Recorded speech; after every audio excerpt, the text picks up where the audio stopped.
CoED is a charity, what the Americans call 501 company, founded in 2012 and dedicated to bringing compassion into education and learning.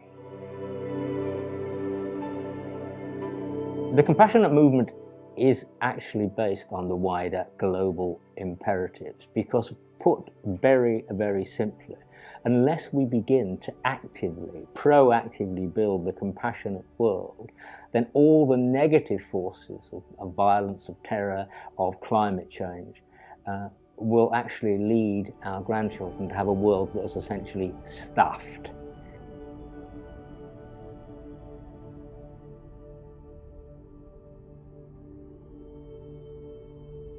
Today is a very crucial day because we have the biggest conference on compassion and education that we have put on to date.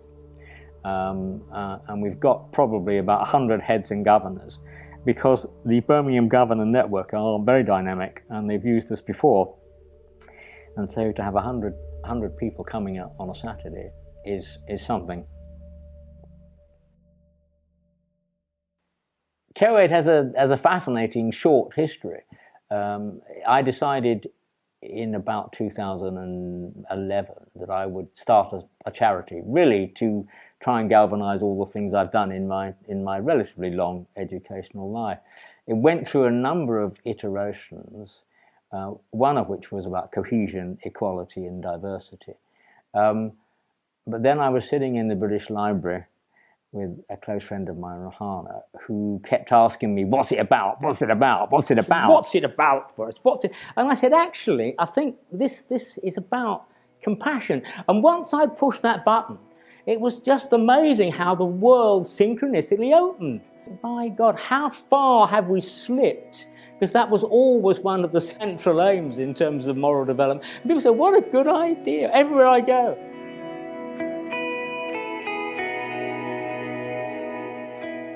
The phrase, compassion is a verb, was originally coined by an amazing Buddhist called Thich Nhat Hanh, who was the founder of Engaged Buddhism. And he and other people argue very clearly that compassion is not a woolly, soft, ever so nice thing. It's much more hard-nosed because, yes, of course, it's about sympathy and empathy, but you have to do something about it. If not just you being empathetic, because that's easy, you have to act upon it.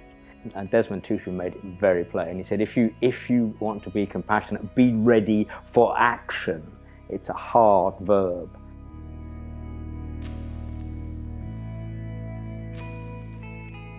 The attributes of a compassionate person can be summed up in one key phrase.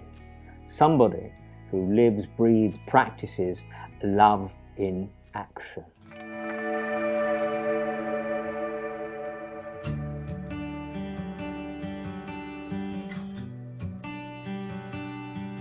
Members of the foundation and I spent a long time trying to say, well, what would a compassionate person actually look like? What would their attributes be? And in particular, Gilroy and I, we did a massive brainstorm and we had so many different characteristics. We summed it up really as somebody who practices love in action. Always, in every sort of circumstance. But we then broke it down into a lot of component parts. And we finished up with a wonderful acronym for a compassionate person, which came out as Acts for Love. And each one of those is one of the characteristics that schools can actually use as audit.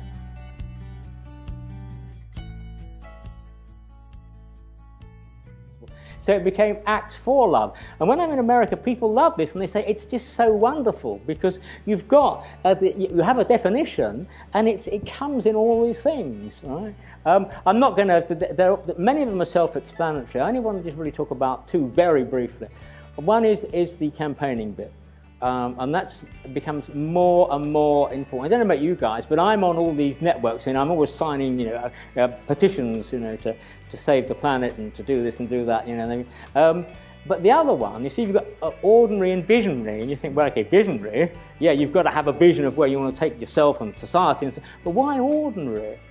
And again, working with young people, it's lovely because you say, actually, Mother Teresa got it right. She said, we can't all do great things, but we can do small things with great love. And I think that's a really fundamental message to pass to kids. That you're not going to change the world, but you can do small things with great love. If you can be the most ordinary, if you're kind and considerate and compassionate.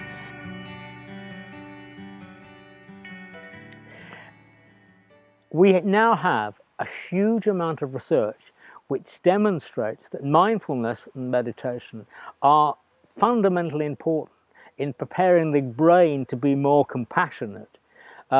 Mindfulness is a 21st century concept, which really is it's secular meditation. And a lot of schools are happier with that because it doesn't have any faith-based thing. Meditation, generally speaking, has some sort of faith or spiritual background to it. The techniques are the same. And young people love it. You know, they follow their breath, they get calm, they live in the moment, and they then find actually that they're better people. They behave better towards, because it does take away the aggression. And the exercise I always do with people is, when you've meditated, you then say, now think of something nasty. And people can't do it. They just cannot switch. But we're going to start with a bit of mindfulness and meditation. It's like Buddhist meditation without Buddha. But one thing I used to, when I was a real teacher many years ago, I used to do this in London lots and lots of years ago. And it's the power of 7, where you actually breathe in, you follow your breath, 1, 2, 3, 4, through the nose. And then you breathe out 5, 6, 7. All right? So it's 1, 2, 3, 4, 5, 6, 7.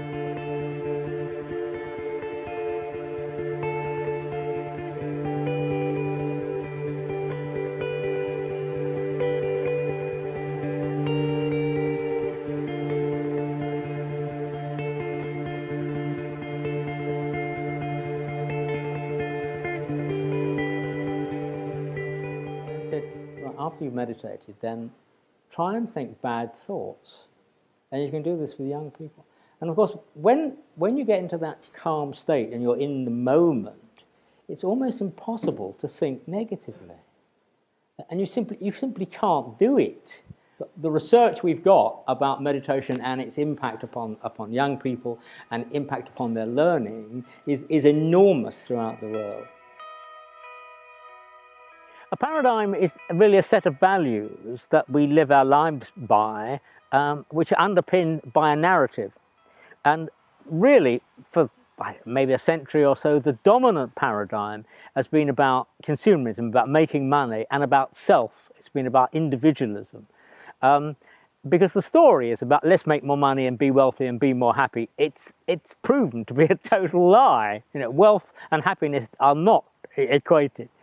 What we're saying, and people across the world are saying in the compassionate movement, is that we've got to change the story, and we've got to say, actually, collaboration and service is the paradigm. And the story is that if you do that, you, 1, become a happier person, and 2, create a world where people are happier and more content. So you move away from being me, me, me, and the world of selfies, to one with, how can I help you?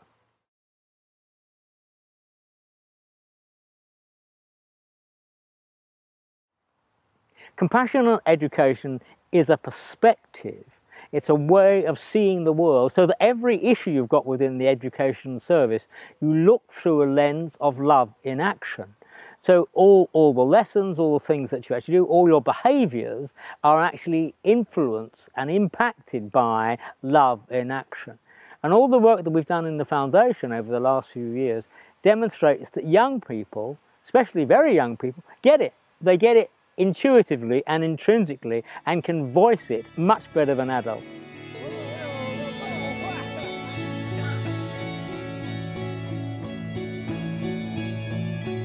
In the first 5 years of our existence at the CoED Foundation, we've been very fortunate and achieved a number, I think, of key things. The most important is the publication of our first book, from Towards the Compassionate School, From Golden Rule to Golden Thread. which I edited and has got some really key chapters in, which everybody, and I mean everybody, has actually said this is so helpful. It's thorough, it's conceptually sound, and so on.